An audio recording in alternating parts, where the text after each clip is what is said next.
For 3 weeks, the beeping of hospital machines played a constant melody in the background of my existence. It wasn't the soundtrack I envisioned for my 35th birthday, but pancreatic complications certainly don't consult your schedule before making an entrance. I recall gazing up at the ceiling tiles. There are 68 in total. I recounted them over and over, as the screen of my phone illuminated with a notification from the bank. Once upon a time, there was a significant withdrawal of 247,000. The current amount stands at 340, so I blinked, wondering if the morphine was weaving illusions in my sight. I narrowed my eyes, shifted my glasses, and took another look. The figures remained the same.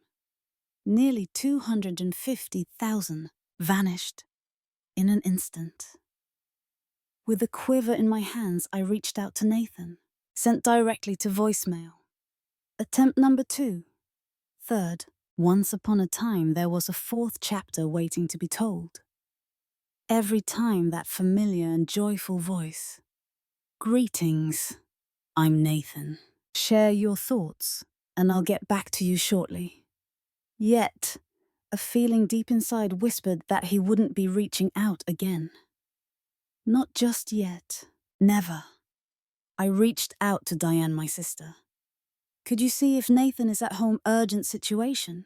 32 minutes later, Diane stormed into my hospital room, her cheeks bright and her breath coming in quick gasps, as if she had sprinted up 7 flights of stairs instead of using the elevator. Isla stood there, her heart racing as she took in the sight of the empty closet, the absence of his passport weighing heavily on her mind. She hesitated, biting her lip, lost in a whirlwind of thoughts and emotions. It seems that Isabella from accounting is also unavailable by phone. Her husband just reached out to me in a state of panic. Last night she was absent from home. Once upon a time there was a character named Isabella. Naturally, it was Isabella. With her flawless blonde locks, her fit physique from CrossFit, and that infuriating tendency to touch Nathan's arm every time she chuckled at his jokes during company gatherings.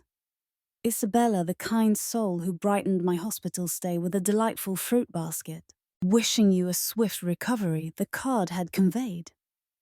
I couldn't help but notice the irony at this moment. Have you heard? Diane inquired, her tone gentle yet unwavering. What can you share about them? I had my doubts. What can you share about this? I waved my hand feebly towards my phone, which continued to show the banking alert.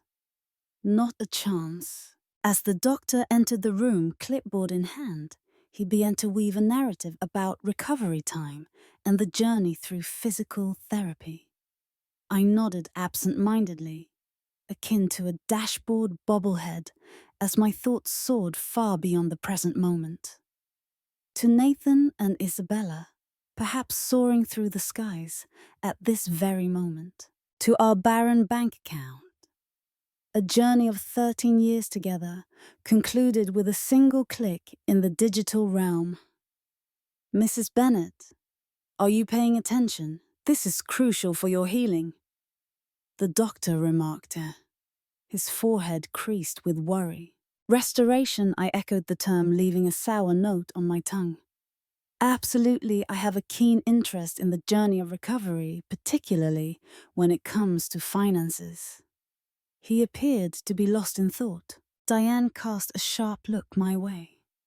That night, after Diane departed, and the nurses completed their rounds, I found myself in that sterile hospital bed, the pain medication numbing my physical discomfort, yet failing to ease the hollow ache that was expanding within my chest. The betrayal unfolded in its entirety, touching every facet, emotional, physical, and financial. In a moment when I needed him most, the man who vowed to be my steadfast companion through every trial vanished, taking with him not only my trust, but also our hard-earned savings, all for the embrace of another woman. I ought to have shed tears. Isn't that what everyone does? They weep as their universe crumbles around them. But instead, something icy and pointed formed deep within me. A soft murmur suggested that victory was his, or so he believed. He believes you are vulnerable, confined to this hospital bed, lacking resources, energy, and choices. Yet Nathan had consistently misjudged me, only perceiving what suited his narrative: the devoted wife, the silent companion, the woman who sacrificed her own aspirations to nurture his visions. What he never noticed, what he never took the time to understand, was that before I became his wife, I was Alexandra Isela Morgan, the woman who excelled in her studies, the woman who focused on safeguarding assets and mastering financial strategies before choosing to prioritize his ambitions, the woman who observed her divorced mother and vowed never to find herself in a precarious financial situation, the woman who maintained a hidden account he remained oblivious to. As the shadows deepened beyond my hospital window, I found myself reaching for my phone once more, but not to dial Nathan's number. All words had faded away between us.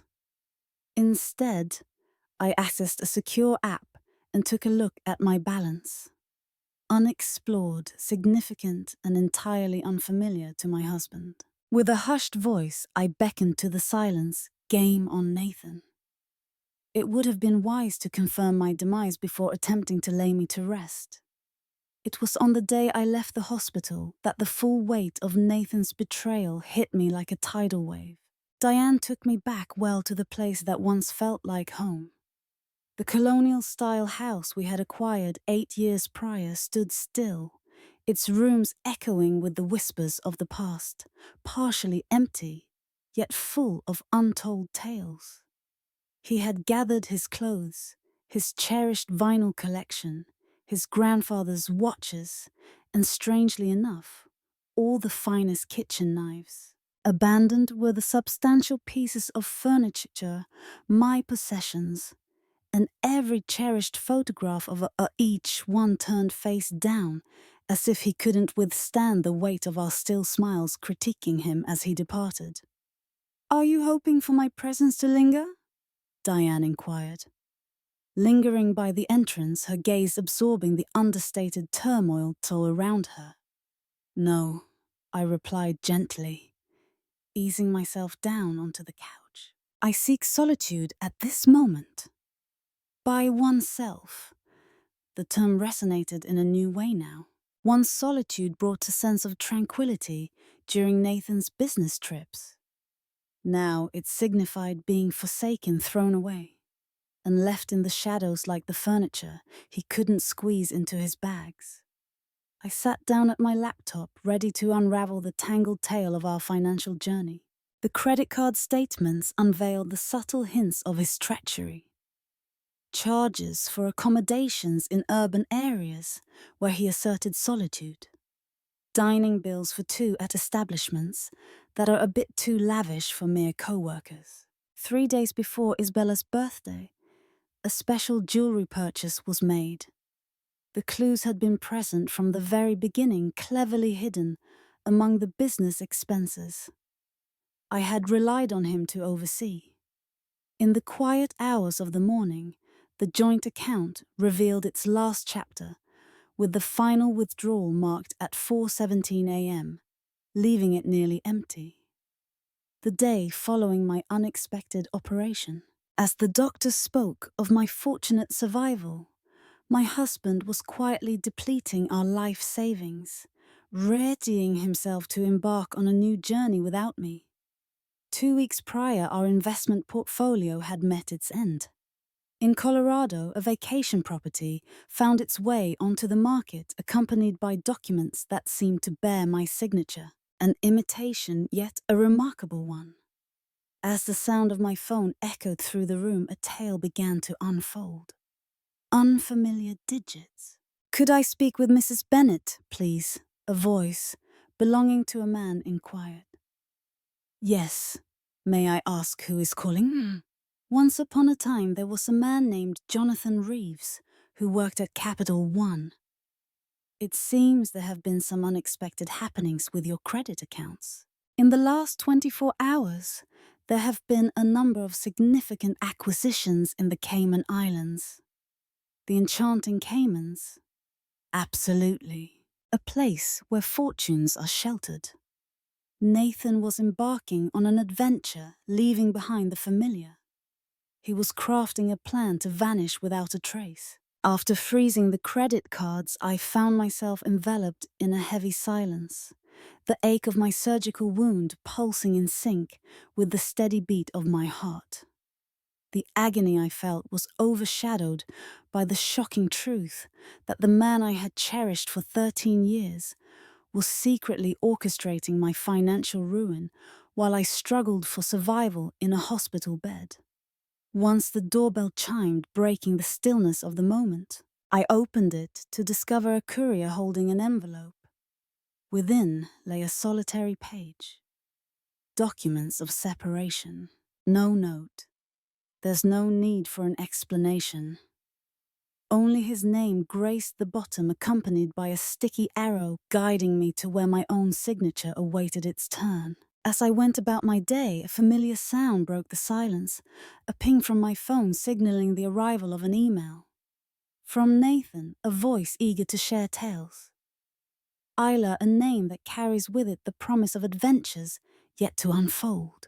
It may be surprising to hear, but deep down we both understand that our marriage has been finished for quite some time. We've been navigating our own paths, merely existing in the routine. Isabella and I have discovered a genuine connection. It was unanticipated, yet life has a way of unfolding in surprising directions.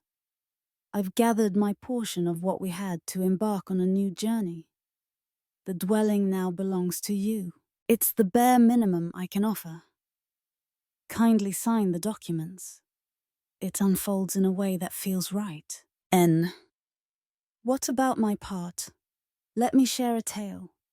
Once upon a time, there was a house that found itself in a precarious situation as the mortgage it carried had sunk beneath the waves of a turbulent market downturn. Next month, the property taxes will reach a staggering $12,000. He didn't leave me what was rightfully mine.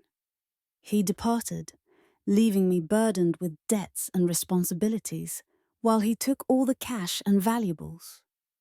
I reached out to my in-laws, believing it was important for them to hear from me first, before any whispers began to circulate. Nathan's mother responded. "Oh, Isla," she exclaimed, her voice sparkling with an unusual cheerfulness. Nathan shared all his tales with us. We understand that this is a difficult chapter, and while it's tough, life can take unexpected turns. He mentioned that the two of you drifted away as you concentrated on your health challenges. Are there any concerns regarding well-being? After months of puzzling symptoms, I found myself in the hospital grappling with acute pancreatitis. It dawned on me that the symptoms began to emerge just as Nathan started spending those late hours at the office with Isabella. He shared that you had consented to the financial arrangement his father interjected, seemingly on the extension line. It was mentioned that you were quite fair in your approach to everything. At last, the last element fell into position. Nathan hadn't merely taken our money and vanished with Isabella. He had woven an entire tale. In a tale where I played the role of the ailing, delicate wife, I selflessly took a step back, allowing him the chance to seek joy. Once I found myself in a situation where I had consented to be left without a single coin to my name. "I understand," I replied, my tone unexpectedly calm. Did Nathan share any tales about where he and Isabella envisioned starting their new adventure? This week, his mother shared with pride that they are exploring properties in Grand Cayman. Nathan is embarking on a new adventure by opening a consulting firm there. A truly exciting opportunity awaits him. After hanging up, I found myself frozen in place, clutching the divorce papers in one hand, while the phone rested heavily in the other. The treachery was absolute. He crafted a narrative that twisted our shared past, tainted my bond with his family, and cast me as the antagonist, or the sorrowful former spouse, in his grand tale of finding new love. I poured my heart and soul into him. I spoke softly to the vacant space, and he cast me aside, as if I were insignificant. Just 3 days after returning from the hospital, I found myself standing beneath the shower, allowing the warm water to flow over my surgical scar. Restoration of my body would require time, yet I found myself in a situation where patience was a luxury I could not afford. My imagination was weaving intricate tales, envisioning scenarios and crafting plans. When faced with betrayal, many individuals respond driven by their feelings. They wail, they weep, they plead, they menace. Yet feelings alone couldn't restore my finances or my self-respect. Strategy would weave a narrative. With great attention to detail, I adorned myself in the most polished attire that accommodated my still swollen figure, and made my way to a quaint office building nestled in the heart of downtown. The door bore a sign that declared Mackenzie Forbes, private investigator. "You look like hell," Mackenzie remarked, my former college roommate, now turned private investigator, as I settled into the chair opposite her desk. I confessed that I felt worse. However, I could really use your assistance. I revealed all the details. Once upon a time, there was a tale of betrayal, a cunning heist, and the art of deception. Mackenzie jotted down her thoughts, a shadow crossing her face. "Are the Caymans, are they timeless?" Yet, he stumbled along the way, "Isla. It's a familiar pattern." "What should I do first?" I inquired. "Capture every moment. Documents like bank statements and medical records that demonstrate your inability to act during the time of the transfers. Next, we trace the flow of funds." She leaned in, eager to share what was on her mind. "However, there's an additional detail you ought to be aware of. Last month, Isabella made the bold decision to leave her job at the accounting firm. What's on your mind?" She found herself in charge of the Jensen Hotels account, the very same account that unveiled a $1.2 million accounting blunder in the previous quarter. My mouth felt parched. "What are you trying to convey?" "What I'm trying to convey is that your husband didn't simply take off with your money. He and his girlfriend could be involved in a tale of deceit, possibly having misappropriated funds from her most significant client. They may believe they've escaped scrutiny, as the spotlight would be shining on the accounting firm, rather than on their individual actions." A flicker of something that could have been hope ignited within me. "Are you able to demonstrate that? Can you assist me?" "Perhaps." During the upcoming fortnight, as my body fought to recover, my mind was busy weaving narratives. Every morning I stepped into the shoes of the forsaken battling spouse. With tears streaming down my face, I reached out to Nathan's parents, pouring out my heart about the turmoil I was feeling. I connected with our friends, inquiring if they had any news about him. I even shared a heartfelt message on social media about navigating this challenging period. Yet, every afternoon I gathered with Mackenzie, weaving our narrative thread by thread. Months ago, I gave Mackenzie the go-ahead to put spyware on our home computer. It wasn't due to any suspicions of infidelity, but rather because Nathan had been behaving oddly, making hushed phone calls, and I was worried he might be slipping back into gambling.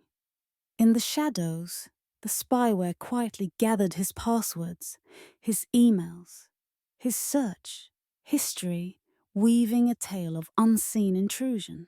It had captured the exchanges between him and Isabella regarding their fresh beginning, their aspirations to vanish once they obtained the money. At the heart of it all, it had unveiled the intricate plot to methodically siphon funds from the Jensen Hotel's account, cleverly masking the heist as mere accounting mistakes scattered among various properties. In the meantime, I arranged a meeting with Victor Zhang, a formidable divorce attorney, renowned for his expertise in high-stakes cases. As I stepped into his office, I could see the doubt etched on his face. "Mrs. Bennet, my fee is $25,000. Based on the details you've shared regarding your financial circumstances, I carefully placed a certified check on his desk." His eyebrows arched in surprise. "There are things at my disposal that my husband is unaware of," I remarked casually. Victor beamed with joy. "Share all the details with me." What Nathan never knew, and what I had never found the right moment to share with him, was that when my grandmother passed away 5 years ago, she bequeathed to me a considerable inheritance. Not transformative fortunes, but sufficient, so much so that I decided to create a distinct account, one that demanded face-to-face verification for any withdrawals, a traditional safety measure that remained untouched by the digital world or phone calls. I shared with Victor that my grandmother's childhood unfolded during the challenging times of the Depression. She had her doubts about banks and shared with me the wisdom of always having a little something set aside. "People may enter and exit our lives," she often remarked. "Yet a woman must have her own financial independence." Victor gave a thoughtful nod. "Wise woman. Now, regarding the Cayman properties they're exploring, I have the listing details I mentioned."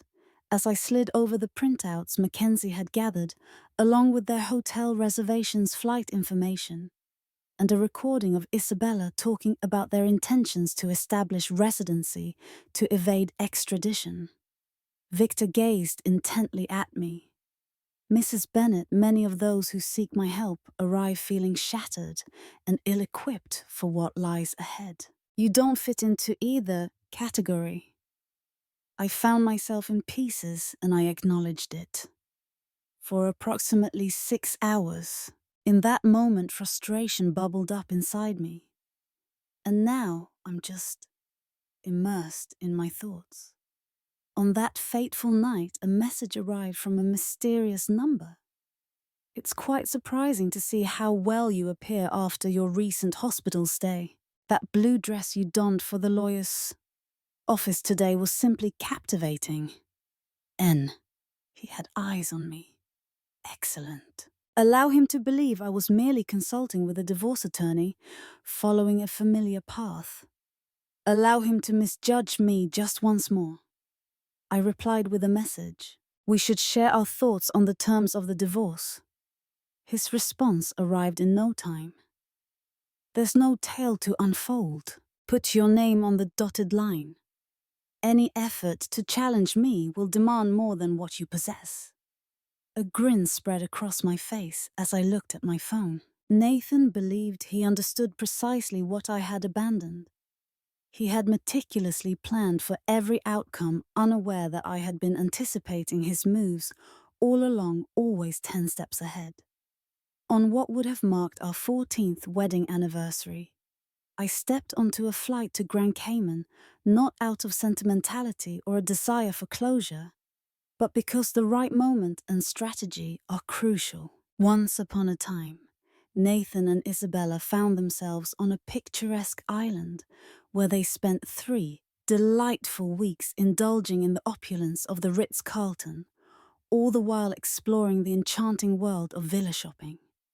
As Mackenzie's sources revealed the following day, marked a significant moment as they were set to finalize the acquisition of a stunning $3.2 million beachfront property. As I stepped out of the airport, the thick, humid Caribbean air enveloped me, a stark contrast to the betrayal I felt from the shell company they had created with my money and the stolen funds. My surgical scar still tugged uncomfortably when I moved too quickly, a tangible reminder of the journey I had endured. Yet today was not centered around suffering. Today unfolded like a tale of justice. I arrived at a quaint hotel located on the far side of the island, away from Nathan's opulent resort. There's no rush to make my arrival known at this moment. It was then that I crossed paths with Calvin Bowers, a local attorney whom Victor had introduced me to. All is set.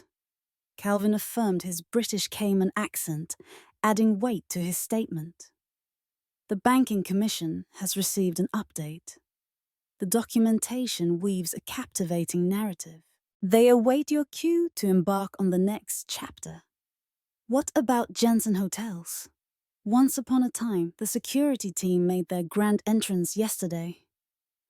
They are working hand in hand with the local authorities. As the sun began to set, I slipped into a blonde wig, oversized sunglasses, and a breezy resort dress, blending in with the crowd of vacationers. I hailed a taxi, my heart racing with anticipation, and made my way to the restaurant where Nathan and Isabella would be enjoying their meal. Mackenzie's brilliance shone through as always. I found myself at the bar positioned just so, allowing me to catch a glimpse of their table through the reflection in the mirror adorned with bottles. They appeared joyful, sun-kissed. Nathan's hand rested gently on Isabella's, their fingers weaving together on the pristine white tablecloth. They were gathered in joyful revelry, marking a special occasion. The sound of champagne flutes clinking filled the air as I gazed into the reflection before me. My phone buzzed softly. Ready to begin, M. I returned just one word. At this moment, the next events played out with the grace and precision of a beautifully orchestrated performance. As I sat in the restaurant, the open sides revealed a scene that felt like it was pulled from a gripping tale. 3 dark SUVs rolled up their presence, commanding attention. Figures in tailored suits appeared, some exuding the precise demeanor of financial crime sleuths, while others carried the authoritative presence of law enforcement officials. They stepped in with a sense of poise and expertise. No narrative, no theatrics.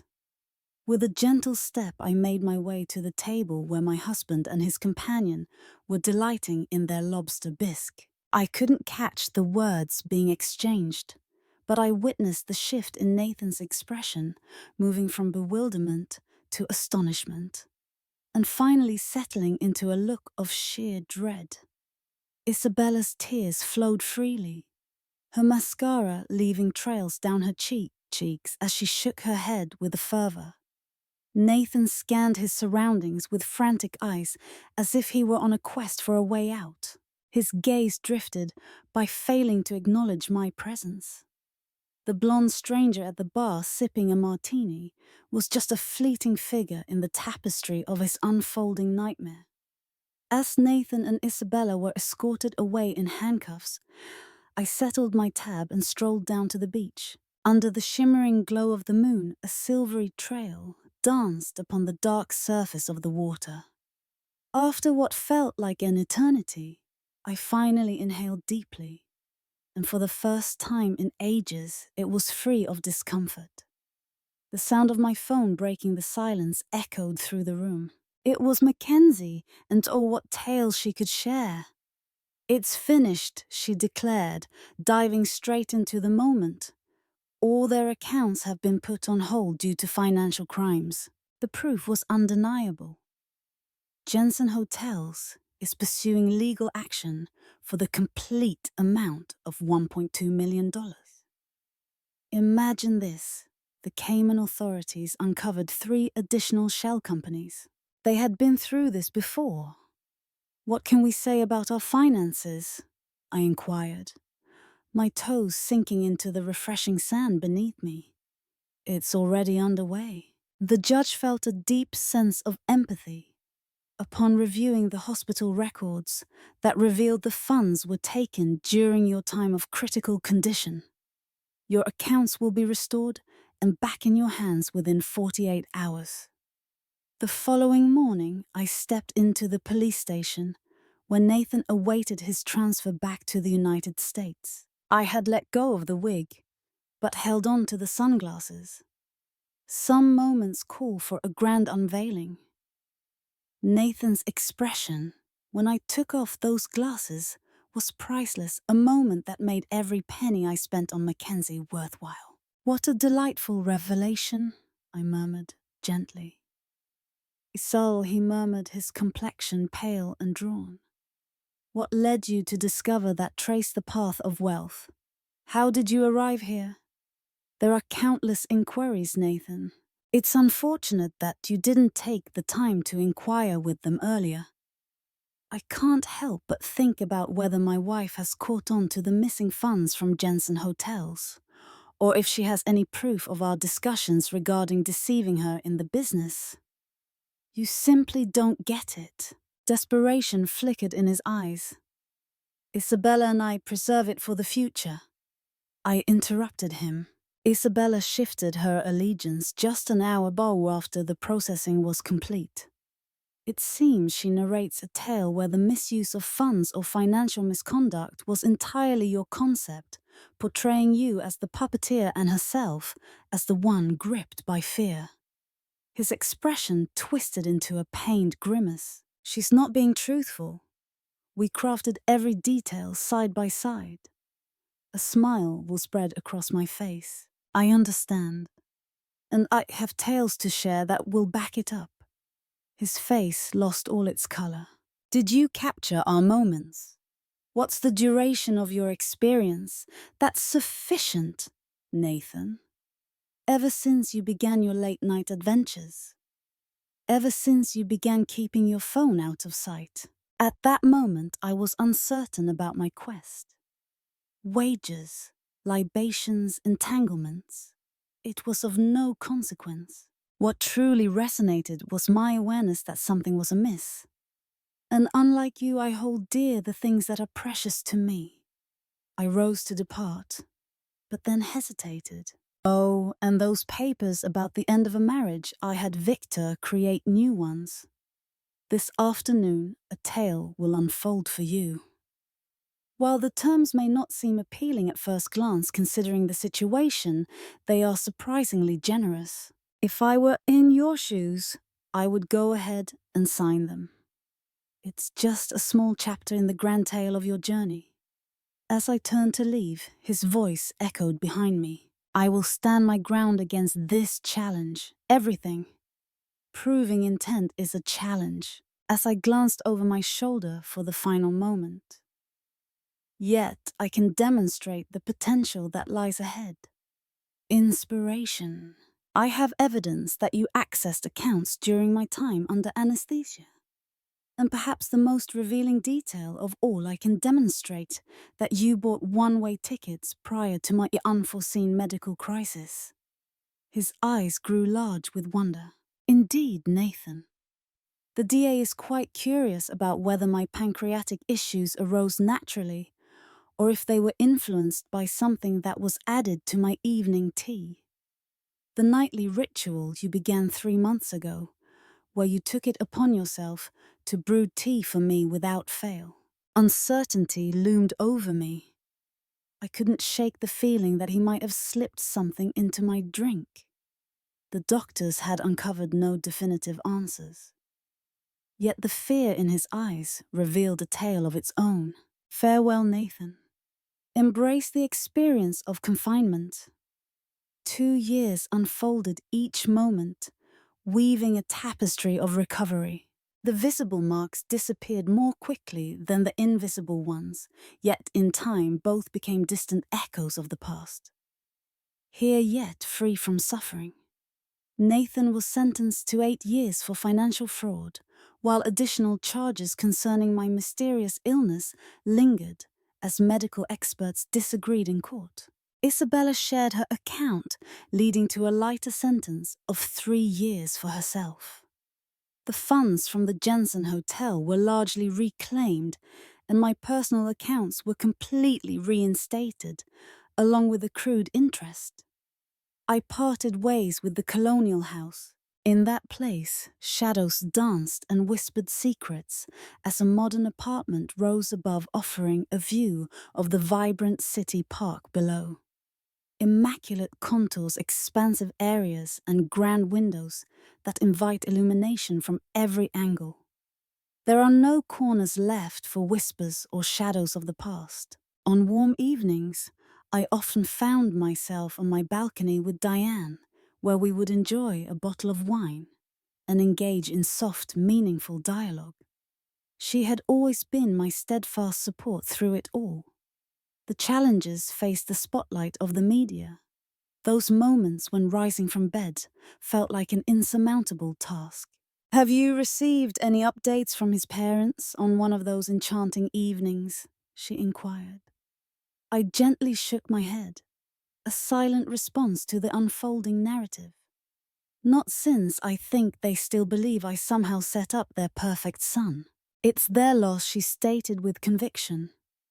"And what about the gathering of shared experiences? Are you continuing on?" The support group had been my beacon of hope. Others who have journeyed through the trials of financial abuse and betrayal. Now I took the lead, weaving my narrative as both a cautionary tale and a source of motivation. Each Tuesday I would affirm, "This month we welcome 3 new members to our community." "You saved yourself, you know," Diane said suddenly. Many would have faltered. Did I manage to rescue myself? Or had I just been ready in ways Nathan could never have imagined? Perhaps grandmother's concerns from the Depression era about maintaining separate finances were more insightful than we realized. Yet knowledge shared across generations of women revealed that self-reliance was not merely a quality to admire, but an essential part of life. Last month, I embarked on a journey to establish a small consulting firm focused on personal financial protection, guiding others on how to shield themselves from the Nathans of the world. The company was expanding at a pace that was beyond my ability to manage by myself. A text message from Mackenzie lit up my phone, breaking the silence with its cheerful chime. "Shall we gather for some drinks tomorrow? I have a tale to share about our mutual friend in federal housing."